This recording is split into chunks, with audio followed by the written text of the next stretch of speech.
Dan otomatis karena tahun dasar 2010, pada tahun 2010 sebagai tahun dasar, maka PDB atas dasar harga berlakunya sama dengan atas dasar harga konstannya. Karena dia yang jadi tahun dasar. Jadi 13.581 dibandingkan dengan 12.921. Itu berubah, tepatnya bertambah 5,11%. Itulah yang disebut pertumbuhan ekonomi sebesar 5,11%. Mudah ya ngitungnya.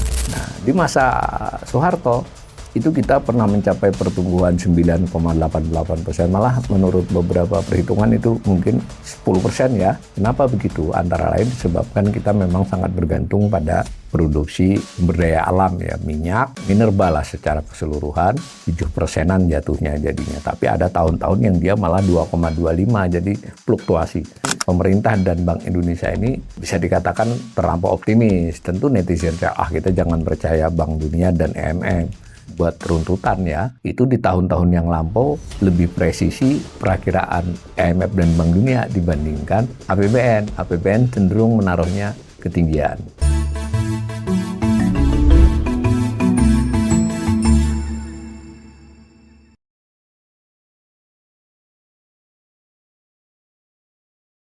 Salam cerdas, Ibu Bapak, saudara-saudara yang saya hormati. Kembali berjumpa dengan saya di kanal Awali Rizki dalam sesi asesmen ekonomi. Asesmen kali ini melanjutkan asesmen sebelumnya terkait dengan informasi dari Badan Pusat Statistik BPS tentang pertumbuhan ekonomi Indonesia tahun 2025. Nah, pada sesi pertama kita sudah menganalisis secara umum apa yang dimaksud dengan produk domestik bruto ya, PDB. Sering disebut, tapi mungkin sebagian pemirsa belum sepenuhnya tahu ya apa itu PDB. Kita sudah jelaskan di pertemuan di sesi 1 asesmen ini bahwa PDB itu pada dasarnya adalah produksi barang dan jasa selama setahun. Bisa 3 bulan ya, tapi kita sebut selama setahun di wilayah Indonesia karena domestiknya adalah Indonesia. Tetapi pengertian produksi barang dan jasa yang dihitung adalah barang dan jasa akhir. Jadi kalau barang dan jasa itu masih dipakai untuk input berikutnya, dia harus perhitungannya harus dikecualikan. Jadi yang akhir saja. Atau bisa juga di setiap produksi barang dan jasa itu dilihat nilai tambahnya saja. Karena itu definisi lain adalah nilai tambah produksi barang dan jasa selama setahun dalam satu wilayah, dalam hal ini Indonesia. Dengan sendirinya secara sederhana adalah jumlah produksinya dikalikan dengan harganya. Karena itu disebut PDB atas dasar harga berlaku tahun itu. Secara teknis memang cukup kompleks ya, maksudnya memerlukan sumber daya yang besar ya, SDM maupun pengolahannya karena ada jutaan macam barang dan jasa. Nah, BPS lah yang bertugas untuk itu. Tidak ada lembaga lain yang menghitung tentang PDB selain BPS. Begitu juga di negara-negara lain. Nah, kita dapat produksi domestik bruto PDB tahun 2025 sebesar 23.821 triliun ya. Nah, itu nanti yang menjadi dasar perhitungan berbagai indikator lain. Misalnya kita pernah tahu defisit APBN atas PDB. Nah, PDB-nya ini. Kemudian utang pemerintah atas PDB, PDB-nya ini gitu loh. Nah, kita sudah lihat itu dan kita sudah juga belajar bahwa PDB itu disajikan oleh BPS menjadi 17 sektor atau lapangan usaha yang menghasilkannya. Ketika digambarkan presentasinya itu menunjukkan struktur PDB.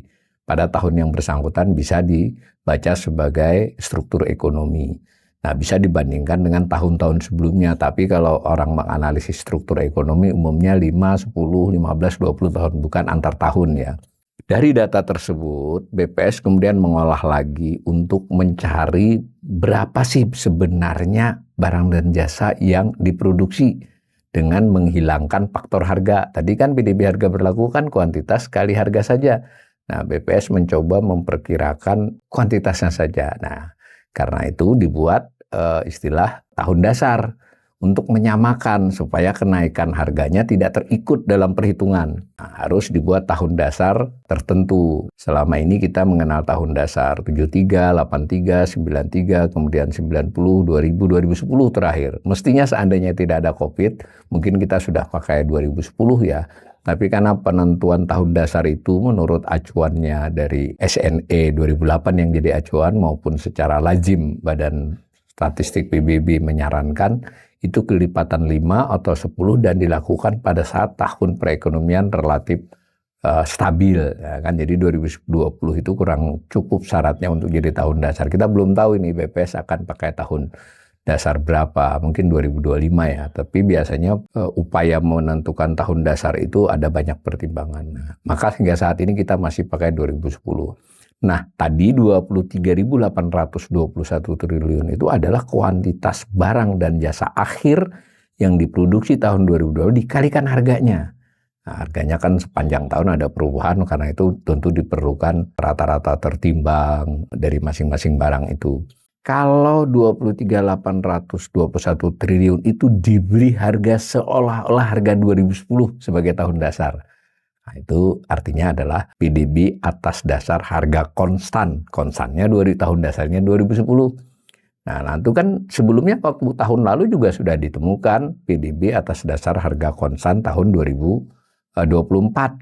Nah, yang namanya pertumbuhan ekonomi adalah perbandingan antara PDB harga konstan satu tahun dibandingkan tahun sebelumnya. Itu definisi sederhananya pertumbuhan ekonomi yang dikutip di berbagai media ataupun pernyataan dokumen resmi pemerintah. Sebenarnya dalam textbook ada syarat macam-macam ya, tapi karena sudah terlanjur ini terus yang dipakai, yaitu yang secara internasional pun pertumbuhan ekonomi itu adalah PDB atas dasar harga konstan.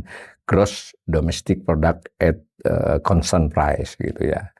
Nah, seperti itu. Nah, mari kita lihat bagaimana cara menghitungnya. Nah, ini 2025 yang kanan itu. Tadi kan 23.821. Nah, kalau seolah-olah seluruh barang dan jasa itu diberi harga tahun dasar 2010, nilainya cuma 13.581 triliun. Nah, itu namanya PDB ADHK atas dasar harga konstan tahun 2025. Begitu juga setahun sebelumnya 2024, PDB nominalnya, PDB ADHB atas dasar harga berlakunya 22.139 triliun. Seolah-olah diberi harga tahun 2010 nilainya 12.921 triliun. Itu ya cara berpikir ADHK dan ADHB. Nah, kalau digambar tahun yang panjang seperti ini, dua yang ini seperti tadi, di slide sebelumnya hanya 2 tahun, 24 dan 25. Kalau kita tarik sampai 2010, nah ini datanya. Dan otomatis karena tahun dasar 2010, pada tahun 2010 sebagai tahun dasar, maka PDB atas dasar harga berlakunya sama dengan atas dasar harga konstannya. Karena dia yang jadi tahun dasar. Tapi setahun-tahun berikutnya mengalami perubahan. Nah, disitulah mulai nanti dasar perhitungan pertumbuhan ekonomi oleh BPS. Nah, kembali kita ambil yang 2 tahun terakhir. Nah, kita ambil 2 tahun terakhir kan ini tadi gambarnya. Tetapi sekarang kita dapat konsep pertumbuhan ekonomi yang diumumkan BPS, yaitu yang orange banding yang orange. Jadi 13.581 dibandingkan dengan 12.921. Itu berubah, tepatnya bertambah 5,11%. Itulah yang disebut pertumbuhan ekonomi. Pada tahun 2025 sebesar 5,11%. Mudah ya ngitungnya. Tapi kita tidak punya pembanding, yang ada ya cuma data BPS. Bisa dilakukan kritik. Sebagaimana 2025 ini sepanjang tahun BPS selalu menuai kritikan. Karena PDB, berarti kan di situ kuncinya. PDB atas dasar harga berlaku, kemudian PDB atas dasar harga konstannya diragukan oleh beberapa ekonom ya, bahkan lembaga ya, bahkan melaporkan kepada Badan Statistik PBB ya untuk tolong tuh di audit. Nah, sampai sekarang belum diaudit ya. Kelihatannya menurut yang melakukan kritik ya, antara lain lembaga think tank Celios ya. Saya sendiri juga melakukan kritik sebagai ekonom. Ada kekhawatiran PDB harga berlakunya itu overestimated. Jadi ketinggian. 23.851 triliun itu. 821 salah itu ya. Kemudian begitu juga ketinggian di ADHK-nya dengan sendirinya ketinggian overestimate, bukan ketinggian 5,11 itu. Perhitungan yang saya dan beberapa lembaga itu mestinya kurang lebih hanya 5,04 atau 5,0 antara 5,01 sampai dengan 5,04. Jadi selisih hampir 0,1 persen poin. Kalau 0,1 persen poin itu ya secara harga berlaku ya sekitar 240 triliun ya kurang lebih selisih overestimated 200 triliun. Tapi itu hanya kritikan, ya tetap saja kita hanya bisa memakai data BPS yang menyatakan pertumbuhan 5,11%. Nah kalau digambar lagi kembali ke gambar yang dari 2011, PDB atas dasar harga konsen 2025 dibandingkan 2024 naik 5,11%. 24 atas 23 disebut dengan pertumbuhan ekonomi 24 5,03%. Nah kita gambar tuh, lihat 5,11 ini adalah yang tertinggi selama 3 tahun terakhir. Bahkan kalau kita nariknya dari 2019 ya kecuali saat COVID 2 tahun berturut-turut kita pertama kontraksi kemudian rendah. Memang 2022 itu kesannya lebih tinggi ya 5,31%. Tapi tidak sebanding dengan 2025 karena di tahun 2022 itu diperoleh low base effect istilahnya. Karena pertumbuhan itu kan dihitung dari tahun ke tahun. Low base effect karena di tahun 2021 sudah terlalu rendah 3,71% karena tahun pertama pemulihan belum betul pulih. Maka kenaikan 2022 itu seolah-olah tinggi 5,31. Sebenarnya dia karena efek dari data dasar 2021-nya rendah. Jadi Anda bisa membayangkan naik tangga. Kalau kemudian turun, nah maka kenaikan 2 tangga atau 1 tangga berikutnya kan jadi beda kan dengan tahun-tahun lain. Karena pernah turun di tahun 2020. Tapi bagaimanapun 5,11% ini ya cukup tinggi ya daripada biasanya. Tetapi juga tidak jauh dari lintasan normal ekonomi Indonesia. Ini seolah-olah kan 5% selama 10 tahun terakhir. Hanya di 2021, 22 dan 2011 sampai dengan 13, 3 tahun itu yang di atas 5 jauh. Selebihnya ya nggak jauh-jauh dari 5. 5,11 sedikit lebih tinggi dari rata-ratanya tapi nggak jauh. Informasi yang lebih panjang sebutlah dari 1975, gambarnya begini. Nah di masa Soeharto itu kita pernah mencapai pertumbuhan 9,88%, malah menurut beberapa perhitungan itu mungkin 10% ya. Tetapi jangan lupa di era Soeharto itu fluktuasinya juga tinggi. Jadi kan tiap tahun itu naik dan turunnya lumayan. Ingat, kenapa begitu? Antara lain disebabkan kita memang sangat bergantung pada produksi sumber daya alam ya, minyak, mineral lah secara keseluruhan. Begitu juga kita pada waktu itu juga termasuk banyak dapat utang luar negeri, dapat penanaman modal asing ya yang tentu fluktuasinya juga terkait dengan laju global gitu, likuiditas global yang masuk atau tidak ke Indonesia semacam itu ya. Sehingga dia fluktuasi, tapi secara rata-rata memang di era Soeharto itu cukup tinggi ya pertumbuhan ekonomi. 7%-an jatuhnya jadinya. Tapi ada tahun-tahun yang dia malah 2,25 jadi fluktuasi. Nah kemudian kita mengalami kontraksi yang luar biasa di saat kita mengalami krisis ya. Krisis moneter lalu menjadi krisis ekonomi. Sebelum moneter sebetulnya krisis perbankan, krisis nilai tukar, jadi lalu moneter keseluruhan merembet kepada ekonomi. Bahkan kita mengalami krisis sosial politik ya. Kita negatif 13,13% minus. Jadi artinya produksi di 98 itu barang dan jasa turun sebanyak 13% ya. Nah pada waktu di tahun 99 memang jadi 0,79% naik. Tapi kan ingat low base effect-nya. Jadi produksi tahun 99 bahkan 2000 dan 2001 beberapa tahun itu sebenarnya rendah. Karena dari sempat turun naiknya pelan-pelan maka sebetulnya produksi nilai tambah barang dan jasa hingga tahun 2022 itu belum pulih. 2023 baru mulai terasa, 24 lah bisa dikatakan baru mulai mesin pertumbuhan ekonomi itu rata-rata lintasan normal kita jalan. Nah, tetapi kita tidak pernah lagi bisa tinggi seperti masa lalu. Hanya kelebihannya ada fluktuasi di era SBY itu juga tidak banyak seperti di era Soeharto, dan kita pernah mencapai sempat 6% dan seterusnya. Secara rata-rata era SBY mencapai 5,66 ya, nggak sampai 6 tapi sudah dekat dengan 6. Nah di era Jokowi kita benar-benar di lintasan 5%, kecuali pada saat pandemi yang justru kontraksi 2020 dan 2021.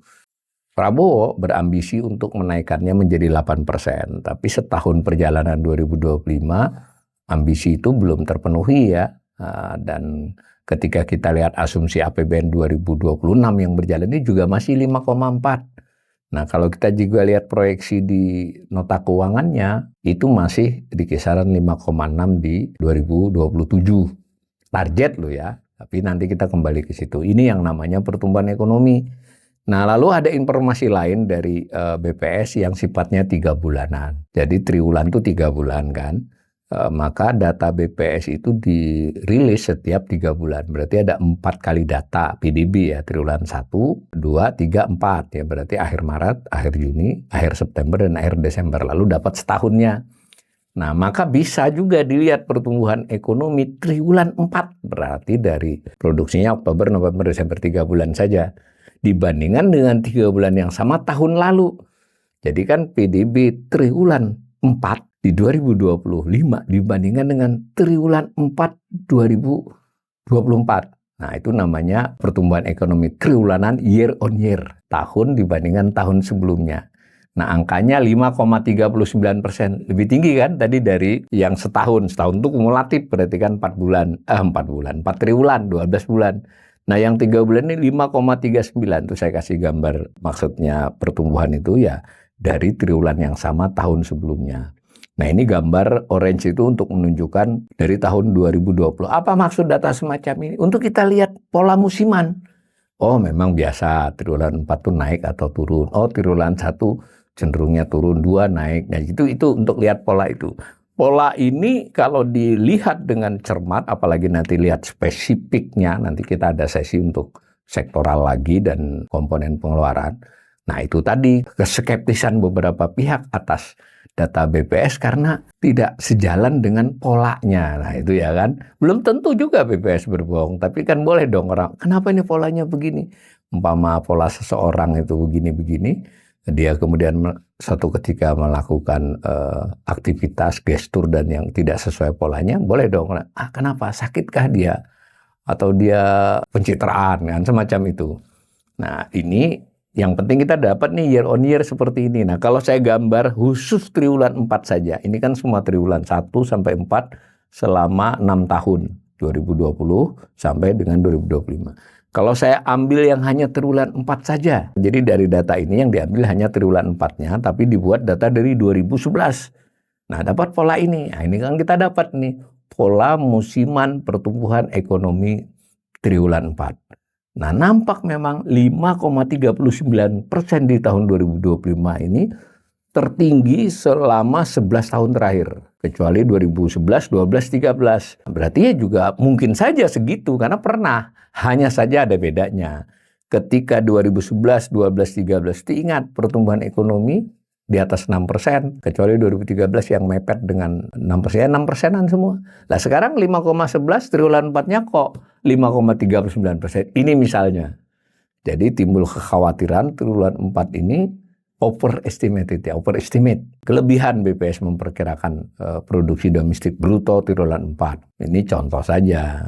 Inilah data yang bisa dikutip. Yang jelas triwulan 4 2025 ini sedikit menyimpang dari musimannya ya. Biasanya nggak setinggi itu triwulan 4. Kalau segitu maka pertumbuhan ekonominya harusnya dekat dengan 6, sebutlah 5,7, 5,8. Loh, ini kan 55,11. Menurut kebiasaan dari pola ini, kalau nanti kita taruh pertumbuhan ekonomi di masing-masing tahun ini, triwulan 4 itu cenderung lebih rendah dari keseluruhan tahun-tahun yang bersangkutan. Nah ini 5,39 malah lebih tinggi. Ini maksud saya keskeptisan. Tapi saya ulangi, belum tentu salah. BPS mungkin perlu ya menjelaskan lebih detail, terutama mungkin mengadakan forum lah buat para ekonom, pengamat, statistik, ya, itu untuk menjelaskan. Kalau mau kredibilitasnya tetap terjaga ya. Kalau rumor dibiarkan kan tanpa penjelasan ya repot juga BPS. Nah, itu year on year. Lalu ada cara melihat lain, yaitu triwulanan, quarter to quarter. Tadi year on year. Quarter to quarter mudah.